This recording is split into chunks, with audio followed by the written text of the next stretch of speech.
Hey guys, welcome back to my channel. My name's Aditi, and today's topic is inspiration. I find inspiration really fascinating, and it's something that I think, especially as a creative, I'm always searching for.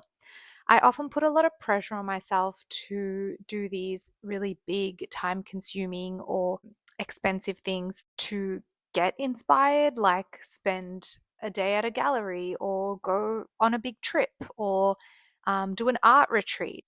These are all things that would be amazing, and I'm all for doing them. But I also thought that it was important to talk about the things that are in our everyday life, things that are easily accessible to everyone, if not most people. So, yeah, let's get started. So, the first thing that I'm going to talk about are people. I love hearing about people's stories. I love to hear about all the wonderful things that have happened to them, as well as challenging things that they've overcome, unlikely routes that they've taken. Just all the unique perspectives and stories that have happened is just insanely fascinating to me. It shows that there isn't one route to something. So when we have a big goal or dream, we think that there's only, option A or option B, and if you can't do those options, then there's no other way that you can get to something. But when you listen to other people and how they might have gotten there through unlikely ways, it opens your mind up to all the different possibilities out there. It shows us life can be bigger and better than you ever imagine, and it shows us the resiliency and kindness and capacity of human beings. It's a reminder that hopefully we do have a long life, and we have a lot of time to achieve things. Like, things don't have to feel so urgent all of the time. A lot of people that I hear about, whether that's through books or TV or magazines, they achieved great things in their 40s, 50s, and beyond. I think that's important to note because we put a lot of pressure on ourselves to live our best lives in our 20s as though life just ends afterwards, but that couldn't be further from the truth. I recently borrowed this book from the library called Forgotten Women, the Artists, and it has really beautiful bite-sized profiles on female artists from all over the world. And I read about this woman named Emily Kame Nawari. She is an incredible elderly Aboriginal woman who started painting when she was almost 80 years old. She passed away at 86, and within roughly that 6 year period, she is known to have painted 3,000 plus pieces, which is beyond my imagination. She's remembered as the greatest colorist in Australian artistic history. Her legacy continues on through artistic communities, especially where she's from, which is a place called Utopia in Australia. When I read about this woman, it honestly gave me goosebumps. And those are the kinds of unique stories I think we all need to surround ourselves with, just as reminders that life can look really different for a lot of different people. There's just so much out there and so many different kinds of people exist. So moving on, I don't know if you guys have ever heard of a magazine called Frankie. It is quite popular, so you've likely heard of it. It is a magazine that has everything from books, art, photography, music, anything that comes under those umbrellas or anything related to that. They do a lot of cool profiles on people. But one of my favorite parts of the magazine that I love to read is the part in the beginning where readers write in and share what the magazine means to them. They share how long they've been reading it for, or where they come from, or just a little snippet of their life. And that, for some reason, is my favorite part of the whole magazine. I think I just really appreciate and respect people who share vulnerably. That's probably a big part of it. Um, it helps create a sense of connection, even if we come from different parts of the world or we have nothing in common at all. This little magazine connects people from all walks of life, and that's just really cool. Yeah, it makes me feel like I'm part of something bigger. So let me share my Frankie collection with you guys. Ooh, can't even lift it.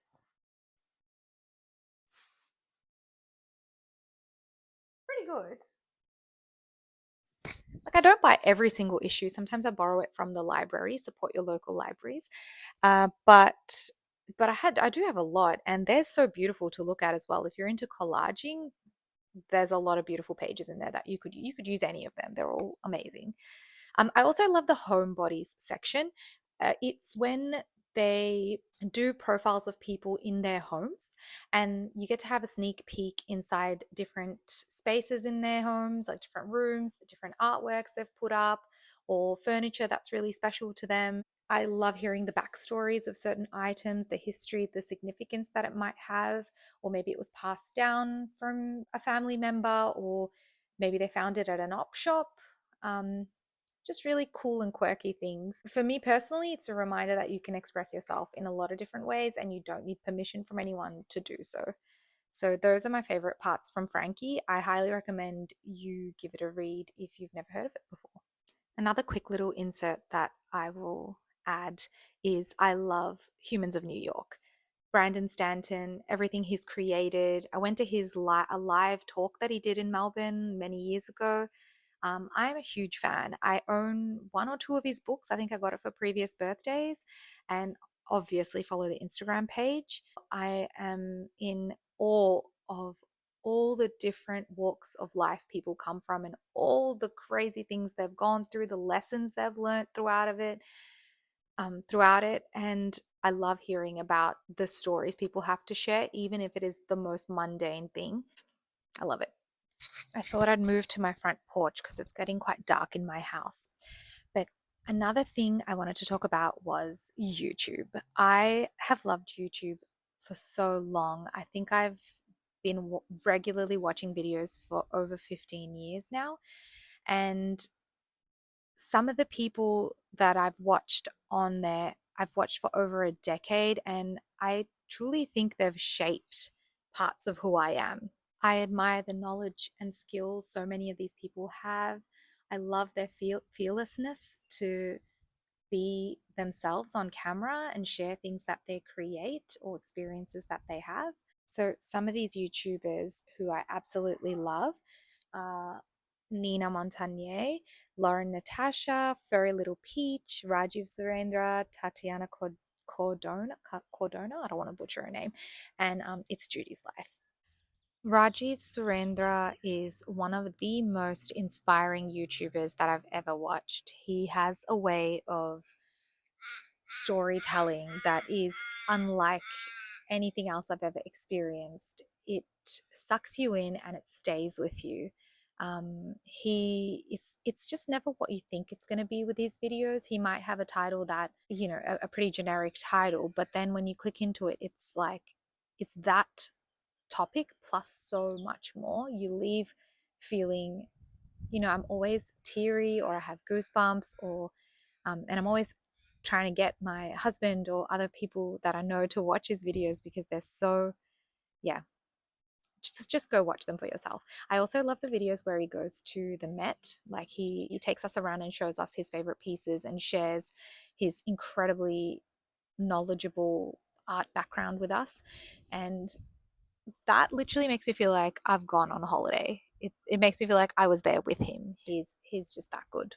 Tatiana and Lauren, they're both art channels, and I absolutely have loved seeing how they've transformed throughout their videos, and the type of art they create is just it's so unique and it's so them. And I love watching their videos because it just constantly reminds me to be confident in who I am and whatever type of work I might create, or even my personality or the way I talk or whatever it is.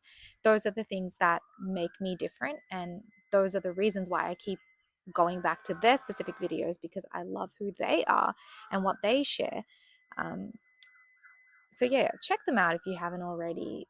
These guys are really skilled, they're dedicated. Like, you can feel the positive vibes through the screen.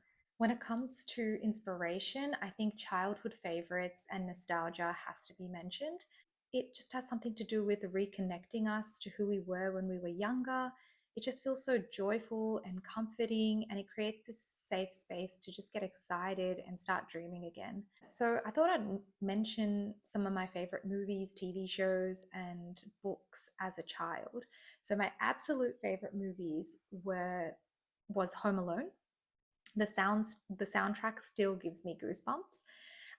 Matilda, anyone who knows me well knows that Matilda is, it makes me teary even to this day. I don't know why. It's just the combination of, I don't know, small children making friendships and magical powers and books. And it's just everything that I love so much. Oh, I also love Miss Honey as well. When I was little, I just wanted to grow up and be her, but I think I couldn't be more different from her, but I still love her.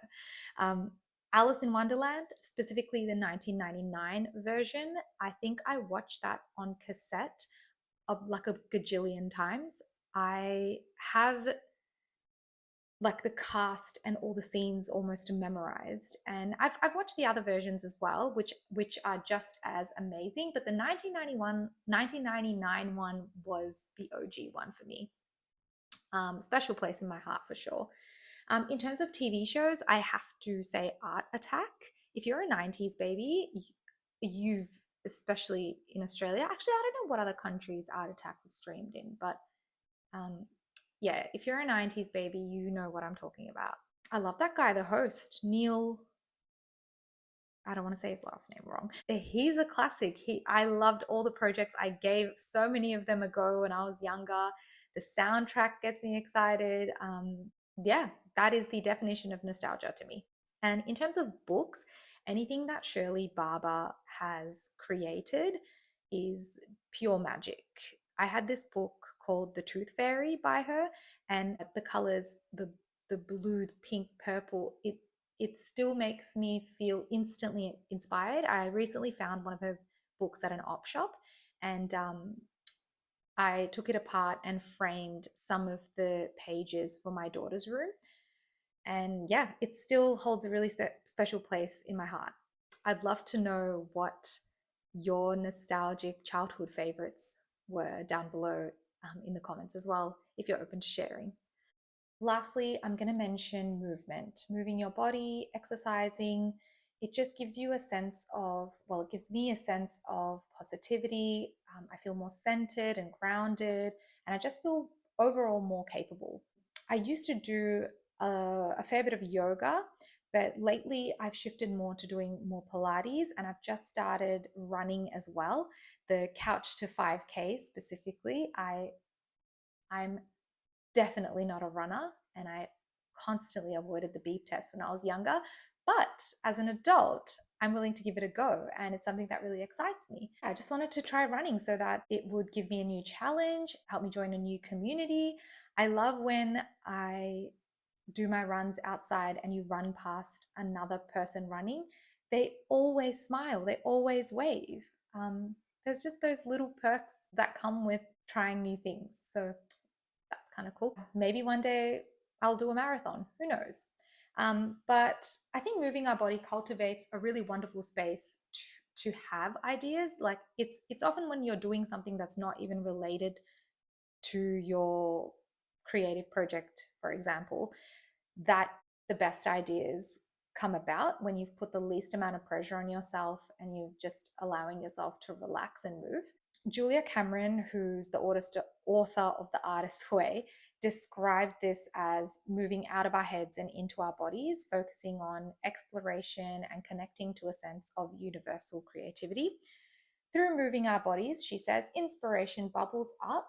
What did I write? Without the constraints of logic. So that concludes my video on some things that have inspired me throughout my entire life. I hope you enjoyed this video, and I'd love to hear about things that inspire you as well. Thank you for watching.